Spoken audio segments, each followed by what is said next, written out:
Okay. ఇప్పుడున్నటువంటి సందర్భంలో తెలంగాణ అంటే తెలంగాణకు సంబంధించినటువంటి అంశంలో భారతీయ జనతా పార్టీకి సంబంధం లేదు. కేవలం బీఆర్ఎస్ మాత్రమే పోటీ అక్కడ ప్రజల కోసం మాట్లాడేటువంటి శక్తి ఉన్నది బీఆర్ఎస్ఏ. మళ్ళా 16 సీట్లు బీఆర్ఎస్ఏ గెలుస్తదని నిన్న కూడా కేటీఆర్ ప్రకటించారు. అంటే వాళ్ళకి ఎజెండా లేదు. ఇప్పుడు ముఖ్యంగా చెప్తే ఇన్ని రోజులు ఏదో చెప్పుకున్నారు. ఓటు సెంటిమెంట్ తెలంగాణ ఇది అది ఇవాళ వాళ్ళు చెప్పుకునే సెంటిమెంటే లేదు కదా. ఏమన్నా వాళ్ళు ఏ రకంగా ఓడిపోయారు, వాళ్ళకి ఎజెండా లేకనే ఓడిపోయారు. మళ్ళీ ఇప్పుడు ఏం ఎజెండా పెట్టుకొని ముందుకొస్తారు వాళ్ళు? ఓకే. వాళ్ళకంటే ఇలా చేసి ఇలా బీజేపీ చేస్తున్న కార్యక్రమాలు ఒక్కొక్క చిన్న చిన్న బీద ప్రజలకు చిన్న కింది నుంచి మీది వరకు అక్కడికి వచ్చే పనులు వాళ్ళు చేస్తున్నారు కాబట్టి అవన్నీ మా ఎజెండా. వాళ్ళకి అట్లాంటి ఎజెండాలు లేవు. వాళ్ళు ఏమైనా కాళేశ్వరం అని దీనికని అప్పులు చేయడం తప్పించి రెండోది లేదు కాబట్టి ఇప్పుడు ఆ స్థాయి లేదు వాళ్ళకి. చెప్పుకున్నాను కాబట్టి గవర్నమెంట్ ఉన్నది కాబట్టి వాళ్ళు ఏదో చేయగలిగారు.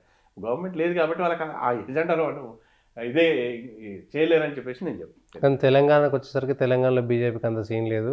ఏదో ఉత్తర భారతదేశంలో 4 రాష్ట్రాల్లో ఉండొచ్చులే కానీ తెలంగాణలో బీజేపీ గెలిచేంత సీన్ లేదనేటువంటిది ఒక మాట ఇటు కాంగ్రెస్ కానీ అటు బీఆర్ఎస్ కానీ. అవును, అదే నేను ముందే చెప్పాను కదా. ఇంతకుముందు 2 సీట్లతో 303 సీట్లు వచ్చాయి. ఇక్కడ కూడా మేము మొన్న 1 సీటు పోయి 2 సీట్లు అయినాయి, 2 సీట్లు పోయి 3 సీట్లు అయినాయి బీజేపీ. 3 నుంచి అలా 8కి వచ్చాం. గతంలో పార్లమెంట్ కూడా మాకేం 4 సీట్లు గెలిచాం. ఇప్పుడు 4 నుంచి మేము 12 అవుతామని చెప్పేసి ప్రజలలో ఆ విధంగా ఉత్సాహం ఉంది. అలా బీజేపీకి ఓట్లు వేస్తామని చెప్పేసి ముందుకు వస్తున్నారు. కానీ అసెంబ్లీ ఎన్నికల్లో అంత ఆశించిన సీట్లు ఎమ్మెల్యే సీట్లు రాలేదు. సో ఇక్కడ కూడా మేమేం ఆశించలేదు. మేము పని చేసుకుంటూ వచ్చాం. ప్రజలు ఎన్ని ఇస్తే అన్ని సీట్లేని అనుకున్నాం. కానీ మేము ఎక్స్పెక్టేషన్లో మాకు పోయినసారి 7% ఉన్నది, ఇప్పుడు 14% మా ఓటింగ్ కూడా పెరిగింది. ఒకసారి పెరుగుతుంది, ఒకసారి తగ్గుతుంది. ఈ రోజు మాకు పెరిగే ఛాన్సే ఎక్కువ ఉంది కాబట్టి మేము చెప్పాలి. దానికి పార్లమెంట్ కూడా మేము 12 గెలుస్తామని చెప్పేసి దాని విషయంలో చెప్పగలుగుతున్నాం. Okay, thank you Suresh Reddy గారు.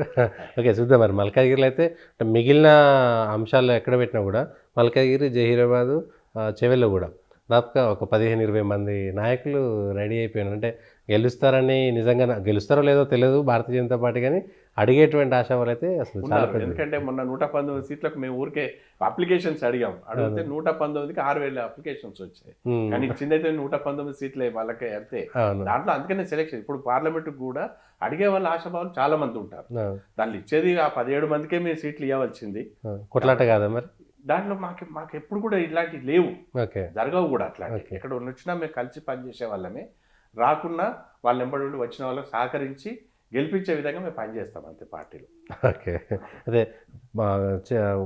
మల్కాజ్గిరికి సంబంధించినంత వరకు భారతీయ జనతా పార్టీ ఎవరు నిలబడ్డా గెలిపించేటువంటి దాంట్లో అందరు ఉంటారా? 16 మంది 20 మంది టికెట్లు అడిగితే ఒక్కరికి వస్తుంది.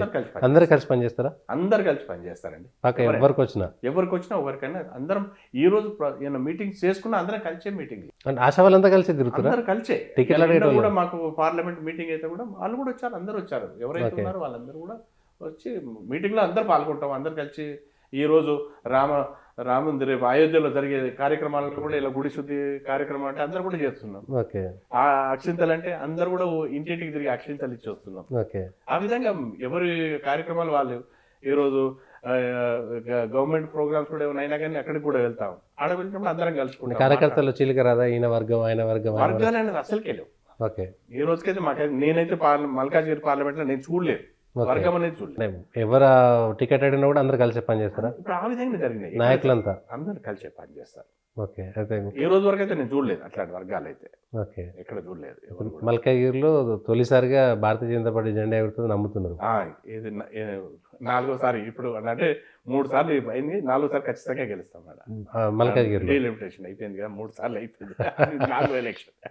ఓకే, 2009, 14, 19 4సారికి బీజేపీ జెండా 100% పక్కా. ఎందుకంటే ఆడ మేము చూస్తున్నాం. ఫస్ట్ ఒక రకం చూస్తే ఫస్ట్ టైం 1,00,000 ఓట్లు వచ్చాయి. తర్వాత మొన్ననైతే 4.5 లక్షల ఓట్లు వచ్చాయి. అవును, ఈసారి 100% గెలుస్తారు. మల్కాజ్గిరి అంటే ఒక పెద్ద మినీ ఇండియా. ఆడ అన్ని రాష్ట్రాల ప్రజలు ఉంటారు, అందరు ఉంటారు. అసలు భాష ఏదేదో ఉంటుంది అంతా. వాళ్ళకి ఇష్టం కదా మోడీ అంటే. వాళ్ళకి ఇష్టం కాబట్టి ఈ రోజు అక్కడ భారతీయ జనతా పార్టీని గెలిపించాలని వాళ్ళు ముందుకు వస్తారు.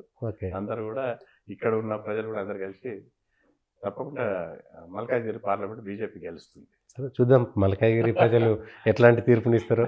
మరి ఎవరికి టికెట్ వస్తుందో, బీజేపీ ఏం చేస్తుందో చూద్దాం. ఇది చాడా సురేష్ రెడ్డి గారు చెప్తుంది. ఎవరికి టికెట్ ఇచ్చినా మల్కాజ్గిరిలో భారతీయ జనతా పార్టీని గెలిపించడానికి కృషి చేస్తాము. అట్లా అని మల్కాజ్గిరిలో అదేవిధంగా పనిచేస్తున్నాం. నరేంద్ర మోడీ ఈసారి ఖచ్చితంగా మరోసారి ప్రధానమంత్రి అవుతాడనేటువంటి ధీమా మాత్రం మనం వ్యక్తం చేస్తాం.